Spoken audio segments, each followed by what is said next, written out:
की शान।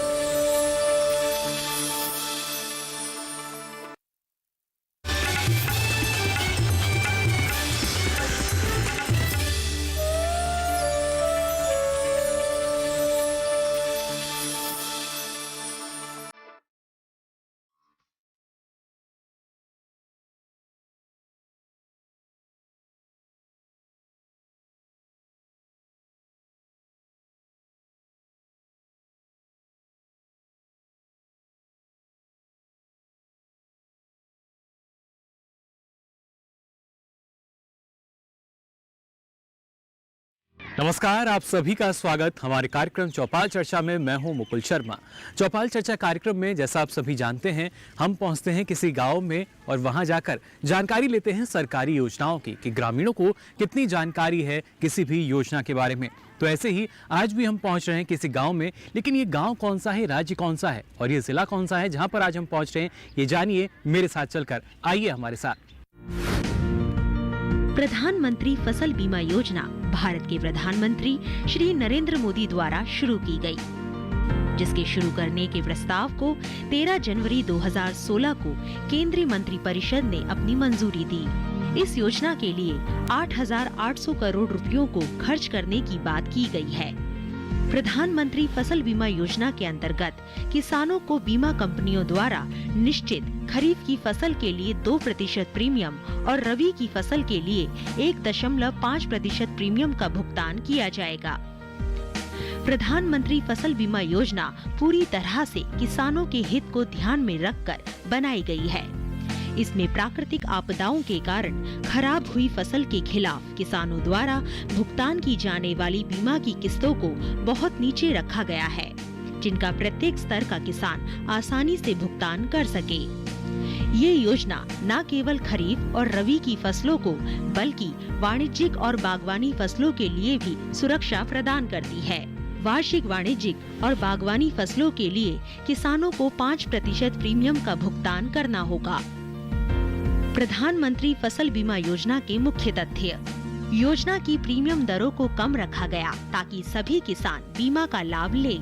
इसके अंतर्गत रबी, खरीफ, वाणिज्यिक और बागवानी फसलें शामिल हैं।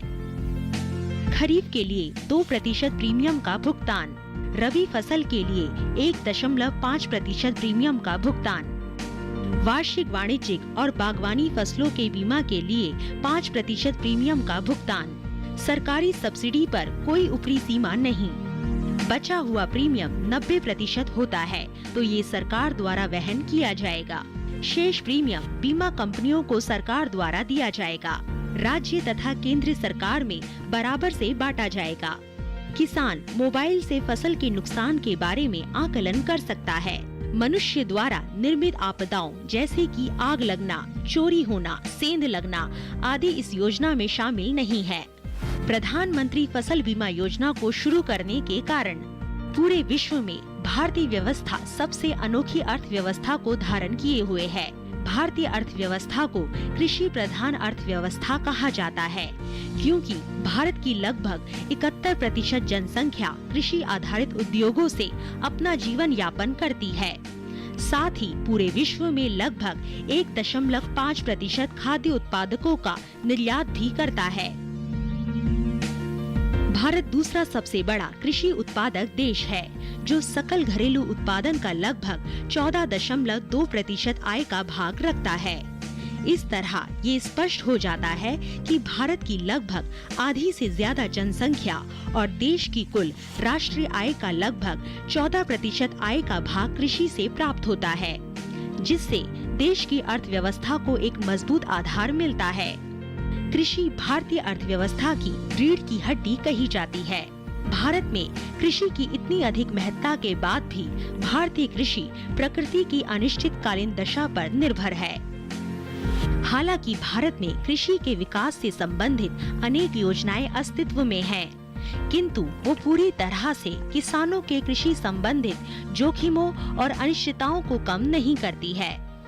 प्रधानमंत्री फसल बीमा योजना बहुत हद तक प्राकृतिक आपदाओं जैसे सूखा, बाढ़, बारिश आदि से किसानों को सुरक्षा प्रदान करती है। ये पुरानी योजनाओं में व्याप्त बुराइयों को दूर करके बीमा प्रदान करने वाले क्षेत्रों और बीमा के अंतर्गत आने वाली सभी फसलों की सही व्याख्या करती है। प्रधानमंत्री फसल बीमा योजना का महत्व और लाभ। किसानों के सबसे बड़े त्योहारों के समय में पीएम मोदी ने प्रधानमंत्री फसल बीमा योजना को केंद्रीय मंत्रिपरिषद से पारित कराकर भारतीय किसानों के लिए बहुत बड़ी सौगात दी है। ये योजना अपने आप में बहुत महत्वपूर्ण योजना है, क्योंकि ये भारतीय अर्थव्यवस्था के मुख्य आधार कृषि से जुड़ी हुई है। इस योजना के कुछ प्रमुख महत्व और लाभ निम्नलिखित हैं। सभी प्रकार की फसलों को बीमा क्षेत्र में शामिल किया गया है, जिससे किसान अनिश्चितताओं से मुक्त होकर जोखिम वाली फसलों का भी उत्पादन करें। ये योजना किसानों को मनोवैज्ञानिक रूप से स्वास्थ्य बनाती है। इसके क्रियान्वयन के साथ ही भविष्य में सकल घरेलू उत्पादकता में बढ़त। इसके क्रियान्वयन से किसानों में सकारात्मक ऊर्जा का विकास। सूखे और बाढ़ के कारण आत्महत्या करने वाले किसानों की संख्या में कमी। स्मार्टफोन के माध्यम से कोई भी किसान आसानी से अपने नुकसान का अनुमान लगा सकता है। चौपाल चर्चा की टीम पहुंची हजरतपुर गांव में।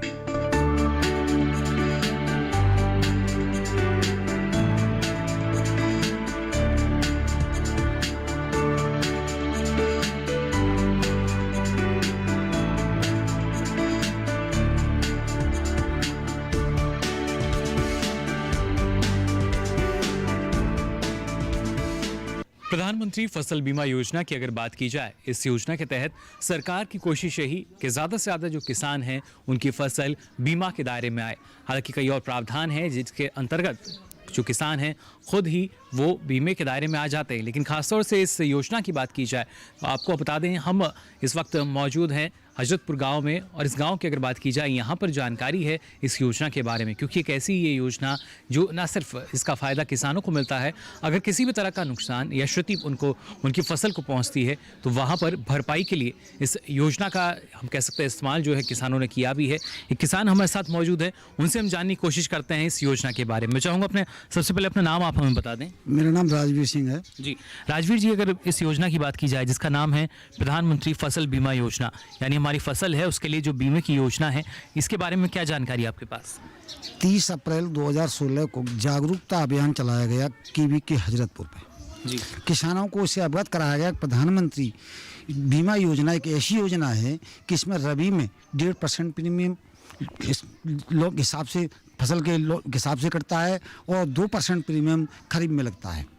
और ये योजना ऐसी योजना है कि इससे फसल बोने से लेट हो जाती है, जल भराव हो जाता है, बो नहीं पाती है तो बीमा मिलेगा।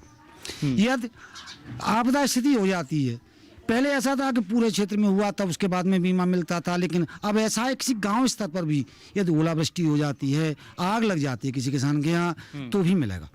और कटाई के बाद 15 दिन तक यह फसल नहीं उठ पाती है, नहीं बढ़ पाती है तो भी नुकसान होता है, बारिश से नुकसान हो जाता है, कोई बात होती है तो बीमा मिलेगा। उससे बहुत बड़ा लाभ है, किसान संतुष्ट हैं। और पहले तो कुछ नहीं था, लाग लग गई, उसके बाद नुकसान हो गया, हाथ पे हाथ धरा बैठा रह गया। और इस योजना से बहुत बड़ा लाभ हुआ है। तो आपके गांव में जो किसान हैं उन्होंने इस योजना का लाभ लिया हुआ है, या उनकी जो फसलें हैं बीमा के दायरे में हैं? हाँ बिल्कुल आई है। हमारी हमने बीमा कराया था बाजरा का, उसमें 15 बीघा ज़मीन थी हमारी। 15 बीघा ज़मीन में सूखा पड़ गई, सूखा के बाद में 5,000 रुपये हमारे खाते में आ गया है। यानी बीमे की राशि? हाँ, 5,000 रुपये हमारे खाते में आ गया है। चलिए बिल्कुल। लेकिन इस क्षेत्र की अगर बात की जाए, जैसा आपने बताया अलग अलग जो हमारे सीज़न है उनके अकॉर्डिंग, उनकी जो अलग अलग फसलें हैं उनके अनुसार यहाँ पर बीमा राशि तय की गई। और खासतौर से व्यवसायिक या बागवानी फसलों की बात की जाए तो उसके लिए प्रीमियम 5% रखा गया है। तो व्यावसायिक और बागवानी फसलों की क्या स्थिति है आपके क्षेत्र में? हमारे यहाँ बागवानी की स्थिति तो खराब है, यहाँ जल स्तर नीचे चला गया है, इसलिए बागवानी कम हो पा रही है। लेकिन ऐसा है यहाँ सब्जी की फसल आलू भरपूर उत्पादन होता है और उसमें नुकसान होता है तो हमें निश्चित ही पैसा मिलेगा। चलिए बिल्कुल। आलू का उत्पादन यहाँ होता है और उसमें किसी तरह का नुकसान होता है तो उसकी क्षतिपूर्ति होगी, यानी सरकार की तरफ से उस नुकसान की भरपाई की जाएगी प्रधानमंत्री फसल बीमा योजना के द्वारा। और भी कुछ किसान यहाँ मौजूद हैं, बुजुर्ग किसान, अनुभवी किसान, इनसे हम जानने की कोशिश करेंगे। मैं चाहूँगा सबसे पहले आप अपना नाम हमें बता दें। चरणजीत। चिरंजीव जी, आपसे हम जानना चाहेंगे प्रधानमंत्री फसल बीमा योजना किस तरह से आपको लगता है, कैसी ये योजना और कितना फ़ायदा इससे किसानों को मिल सकता है? किसानों को जब फसल का कोई भी नुकसान होता है, चाहे ऊपर बारिश हो जाए, अग्नि लग जाए, या हमने फसल बो नहीं पाई, लेट बारिश हुई, इससे फसल योजना को हमारी जो सरकार योजना चला रही है उससे हमें लेट बोने पर भी हमको फसल बीमा देती है, उससे किसान को बहुत बड़ा लाभ है। जी बिल्कुल, यानी देखिए जो बुजुर्ग किसान हैं, इनका भी मानना है कि किसान को लाभ पहुंचता है और ज़्यादा से ज़्यादा जो किसान हैं वो इस लाभ को ले सकें। यानी अगर उनको नुकसान होता है उससे उसके एवज में अगर हम ये कहें कि वो ज़्यादा से ज़्यादा बीमा अपनी फसल का कराएं, ज़्यादा से ज़्यादा किसान बीमा के दायरे में आ सकें, तो इसके लिए आप क्या कहना चाहेंगे? किसान को बीमा कराना चाहिए जी, क्योंकि इससे हमारे जो परिस्थितियां हैं, परिस्थितियों को हमें आगे बढ़ जाएंगे, हम उससे ऊपर आ जाएंगे, उबर सकेंगे। हाँ, उससे ऊपर चलेंगे।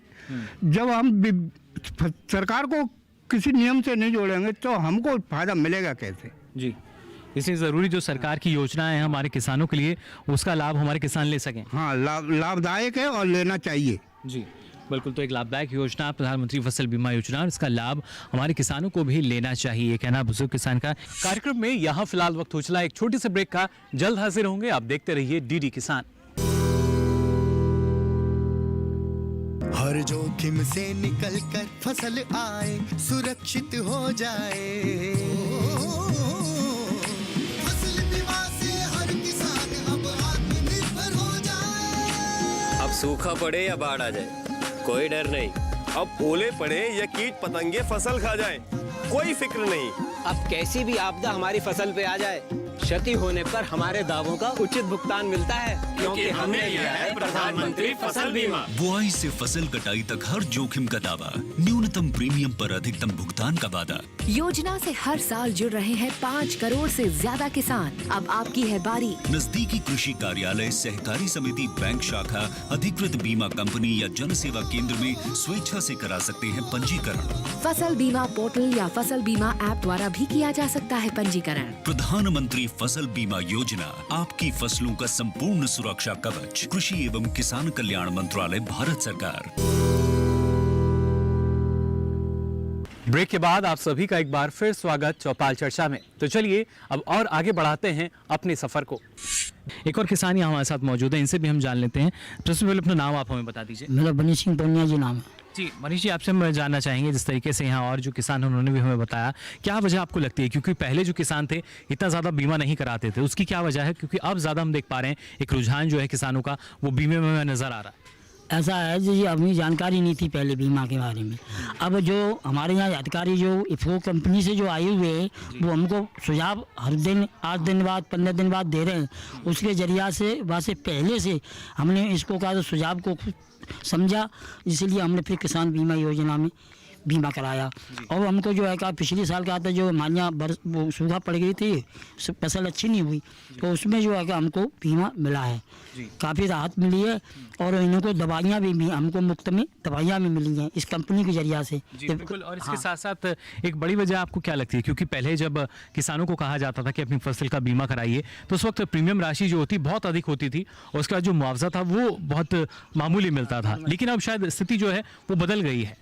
हाँ जी, अब तो कहते हैं जब किसान कहता है पहले गरीबाई में जाता था, फसल मिल नहीं पाती थी, ओले ओले पड़ जाते, सरकार की कोई हमको सुविधा नहीं मिलती थी। अब जो हमारे यहाँ 2 साल से 1.5 साल हो गई, करीब 1.5 साल होने जा रही है, इफ्को कंपनी ने हमको जो लाभ दिए हैं, उनको जानकारियाँ हमें दी हैं, उससे हमको कहता है रौनक बढ़ी है, हमारा उत्साह बढ़ा है। तो अब हमको सब कुछ दवाइयाँ टाइम पर मिलती हैं, सब चीज़ टाइम पे हो रही हैं और व्यवस्था बढ़िया चल रही है सब। अब कोई होगी परेशानी तो हमको कहता है बीमा कंपनी से बढ़िया लाभ मिलता है। बिल्कुल, तो देखिए सरकार ने जो हर एक किसान तक इस योजना की पहुंच हो सके इसके लिए अलग अलग जो कंपनी हैं वो निर्धारित की हैं, जो अलग अलग गांव में पहुंच रही हैं, अलग अलग ज़िले में पहुंच रही हैं, जिससे किसानों को सहूलियत मिल सके कि वो ज़्यादा से ज़्यादा बीमा के दायरे में आ सके। और इस योजना का फ़ायदा ये कि ना सिर्फ ये ज़रूरी नहीं कि जो आपकी फसल है वो खेत में खड़ी हो उसी वक्त आपको उसका लाभ मिलेगा, लेकिन फसल कटाई के 15 दिन बाद भी अगर किसी किस तरह की हानि होती है आपकी फसल को, तो वहाँ भी प्रावधान है। आपकी जो फसल है उसकी आपको भरपाई दी जाएगी, यानी आपका जो नुकसान है कोशिश की जाएगी उसके नुकसान को कम से कम किया जा सके। और इसके लिए बाकायदा जो उन्नत तकनीक है उसका इस्तेमाल सरकार यहाँ कर रही है। ड्रोन की अगर बात की जाए, पूरी यहाँ पर देखरेख की जाएगी। जहाँ भी लगता है कि प्रभावित हिस्सा है, जहाँ पर अगर किसी तरह की क्षति हुई है, तो वहाँ पर उस प्रत्येक किसान को ना सिर्फ नुकसान की भरपाई की जाएगी बल्कि आकलन करने के बाद, आकलन भी इस बार, और ये आपसे मैं जवाब लेना चाहूँगा यहाँ पर एक जल्दी से, क्योंकि जब आकलन की बात कही जाती है तो पहले ये होता था काफ़ी लेट लतीफ़ी हो जाती थी, देर हो जाती थी कि किसानों को पता नहीं ना जाने कब तक मुनाफा मिलेगा, उसका जो मुआवजा है वो कब तक आएगा। लेकिन अब ये शायद ये हो गया कि जल्दी से जो किसान है आकलन भी जल्दी हो जाता है और उनको उसकी भरपाई भी जल्दी हो जाती है। हाँ साहब, अब तो जल्दी हो जाती है, सरकार सुन रही है और अब तो बहुत बढ़िया काम चल रहा है। अब जो कोई नुकसान होगा अब आगे देखा जाएगा। अब योगी जी ने निकाली है संसदा, तो अब बढ़िया लाभ ही मिलेंगे, उम्मीद की जाती है। किसानों की भी यही उम्मीद कि उनको अब लाभ ही मिलेगा। सरकार की भी यही कोशिश है कि जो हमारे किसान हैं, अगर वहां पर किसी तरह की संभावना लगती है, जब हमारे किसानों को नुकसान हो, तो उस संभावना को सिरे से नकारा जा सके, उसको कम किया जा सके और जो हमारे किसान हैं उनकी आय को बढ़ाया जा सके। क्योंकि एक सपना ये भी है, जिसको एक लक्ष्य हम इसको मान सकते हैं कि 2022 तक हमारे किसानों की जो आय है वो दुगनी हो सके। और उसके लिए ज़रूरी यही कि जो उनकी लागत है उसको कम किया जाए और जो नुकसान है उसकी भरपाई की जाए, फिर चाहे प्रधानमंत्री फसल बीमा योजना जैसी योजनाएं हो या फिर हमारे किसानों को जागरूक करके हो।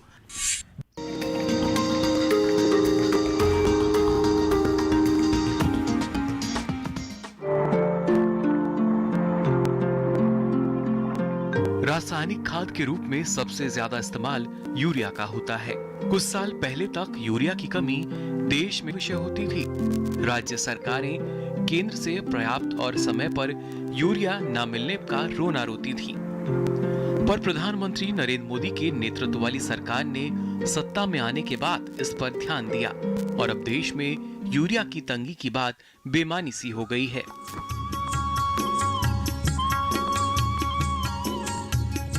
सरकार इससे और एक कदम आगे बढ़ गई। उसने यूरिया पर नीम चढ़ाया, यानी सोने पर सुहागा। पौधों को नाइट्रोजन की जरूरत होती है और यूरिया में 46% नाइट्रोजन पाया जाता है। दरअसल ये 46% नाइट्रोजन पूरे का पूरा पौधों को नहीं मिल पाता। जल प्रदूषण होता है सो अलग। वैज्ञानिकों ने इन दोनों बातों को ध्यान में रखते हुए यूरिया पर नीम का लेप लगा दिया। मोदी सरकार ने 13 मई 2015 को जो नई यूरिया नीति मंजूर की, उसके अनुसार देश में तैयार होने वाली यूरिया को 100% नीम लेपित करने का संकल्प लिया है। यानी देश में अब सब्सिडी पर खेती के लिए मिलने वाला यूरिया 100% नीम लेपित होता है।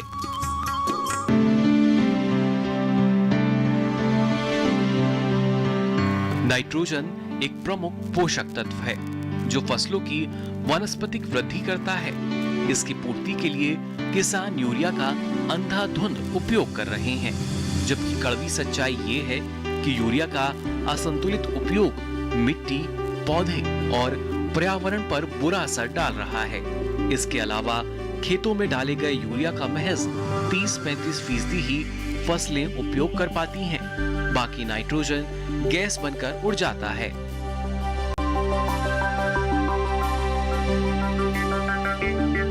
नीम का लेप यूरिया से नाइट्रोजन और दूसरे पोषक तत्वों के स्राव को कम कर देता है। इससे नाइट्रोजन पौधों की जरूरत के अनुसार धीरे धीरे उपलब्ध होती है और पौधों को लंबे समय तक पोषण मिलता रहता है। ये यूरिया मिट्टी की उपजाऊ शक्ति लंबे समय तक तो बनाए रखता ही है, मिट्टी के स्वास्थ्य का भी ख्याल रखता है।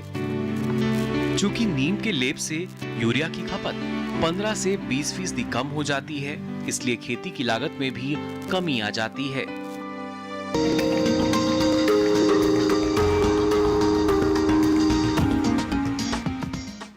चौपाल चर्चा में आज हम पहुंचे हुए हैं हजरतपुर की चौपाल पर। ये गांव कंट्रोल होता है और छोटे मोटे कीटाणु जी भी होते हैं, वो नीम लेपित यूरिया होता है, उसको मारने से वो भी खत्म हो जाते हैं। और सबसे बढ़िया ये है कि ये जमीन को नमी बहुत दिन तक बनाए रखता है जी। इसके अंदर इतनी खूबियाँ हैं और इसकी मात्रा उससे आधा लगाइए। बिल्कुल, यानी मात्रा अगर आधी हुई तो हम मान सकते हैं जो लागत है वो भी कम होगी किसान जी। हाँ, लागत कम होगी, पैदावार पूरी होगी, तो हमें तो उसमें फायदा ही होगा ना जी। फायदा होगा कि दोहरा फायदा हो सकता है? फायदा दोहरा होगा ना, उसके साथ में थोड़ा मैं अपने साथ में जैविक खेती, जैविक पद्धति भी अपनाएं, तो उसमें हमने देखा इसका रिजल्ट अच्छा आता है। जैविक खेती के साथ में अगर हम नीम लेपित यूरिया डालते हैं जी, तो उसके हिसाब से पोषक तत्वों का बैलेंस सही हो जाता है और फसल हमारी बड़ी अच्छी आती है। तो इसकी भी पूरी जानकारी आपको जो है कहीं से दी जाती है? जी, हमारे यहाँ पास में ही है विज्ञान केंद्र, कृषि विज्ञान। जी हाँ, कृषि विज्ञान केंद्र फिरोजाबाद जो हजरतपुर के पास में ही है। यहाँ के सभी वैज्ञानिक संघर्षशील हैं, चाहे गृह विज्ञान से हों, चाहे साग हॉर्टिकल्चर से हों, या पशुपालन से हों, या ऑर्गेनिक खेती वाले। तो हमारे यहाँ भी साइंटिस्ट इतने हैं नहीं जो कि दलन तिलन के हैं नहीं यहाँ पर। लेकिन फिर भी जहाँ तक बात है नीम लेपित यूरिया की, तो उसकी सारी जानकारी जो है दी गई और नतीजे आपके सामने हैं। जी हाँ, इनकी जानकारी के माध्यम से ही आज हम देख रहे हैं कि हमारे क्षेत्र में अच्छा हिसाब है, किसान अपना जागरूक है। इन्हीं के द्वारा जो ट्रेनिंग दी जाती है, उस ट्रेनिंग के माध्यम से ही और किसान आगे बढ़ रहा है। बिल्कुल, किसान देखिए आगे बढ़ रहा है और इसके यहाँ जो प्रयास किए जा रहे हैं हमारी सरकार द्वारा, तो सरकार के जो प्रयास हैं उनको आप यहाँ फलीभूत होते देख सकते हैं। कुछ युवा भी हमारे साथ हैं, इनसे भी हम जानने की कोशिश करेंगे। नीम लेपित यूरिया की अगर बात कही जाती है, सबसे पहले अपना नाम हमें बता दीजिए। सावंत कुमार यादव। सावंत जी, नीम लेपित यूरिया की बात हम करते हैं, जैसे कि यहाँ भी हमें बताया कि इससे पैदावार ज़्यादा हो रही है, आपको क्या लगता है? अब सही लगता है और थी इसलिए प्रॉब्लम आ रही थी। अब तो जैसे नीम कीटों को मारती है ये दवा, और बहुत पैदावार बढ़ रही है और कम पैसों में काम हो रहा है। कम पैसों में देखिए काम हो रहा है, ये ज़्यादा ज़रूरी। आपसे जानना चाहेंगे आप क्या करते हैं, अभी पढ़ाई कर रहे हैं या खेती किसानी कर रहे हैं? नहीं, पढ़ाई बंद कर दी। जी, पढ़ाई बंद कर दी, तो यानी अभी नौकरी पेशा है कुछ? नौकरी ऐसे ही कारखाने में, ऐसे ही प्राइवेट फैक्ट्री। बिल्कुल, लेकिन ऐसे में क्योंकि जो हमारे कुछ युवा हैं उनका रुझान कहीं ना कहीं खेती से पीछे हटता था, क्योंकि उतनी पैदावार नहीं होती थी या लागत ज़्यादा हो जाती थी। लेकिन नीम लेपित यूरिया जब से आया, आपको क्या लगता है कि जो कुछ पैदावार है वो भी बढ़ रही है और लागत भी कम हो रही है? पैदावार बढ़ रही है और किसान को बहुत फायदा हो रहा है इससे। जी, और खेत में नमी भी होती है, और ये दीमक होती थी, वैसी प्रॉब्लम आ रही थी, वो इससे किसान को आसानी हो रही है। बिल्कुल, प्रॉब्लम या आपने समस्या का यहाँ जिक्र किया। और पहले हम देखते थे जो यूरिया था वो आसानी से किसानों को मिलता नहीं था, क्या अभी भी इस तरह के मामले सामने आते हैं? साहब कुछ नहीं है, पहले तो लाइन भी लगानी पड़ती थी और इधर उधर भी दूसरे जिले में भी जाना पड़ता था। आप भी गए दूसरे जिले में लाइन लगाने? पहले हमारे बुजुर्ग लोग जाते थे, पहले जाते थे, हम नहीं गए हैं। ब्लैक में भी मिलती थी जी, वो बहुत ज्यादा दाम में इनको यूरिया जो है वो मिलता था।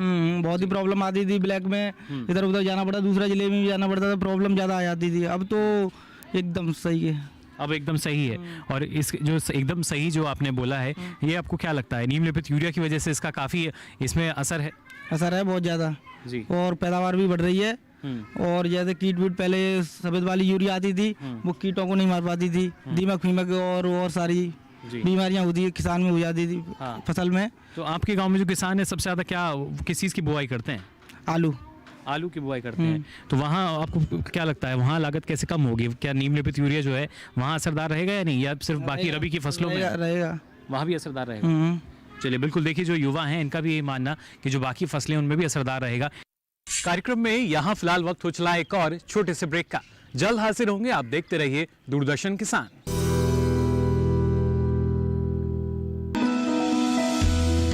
जानकारी जो किसानों के लिए हो लाभकारी, समस्याओं पर पड़ेगा समाधान भारी, कृषि की हर बात का ख्याल, कब कैसे की जाए बेहतर देखभाल, जानिए विशेषज्ञों के साथ, देखिए खेत खलिहान, सोमवार से शुक्रवार सुबह 7 बजे डीडी किसान पर।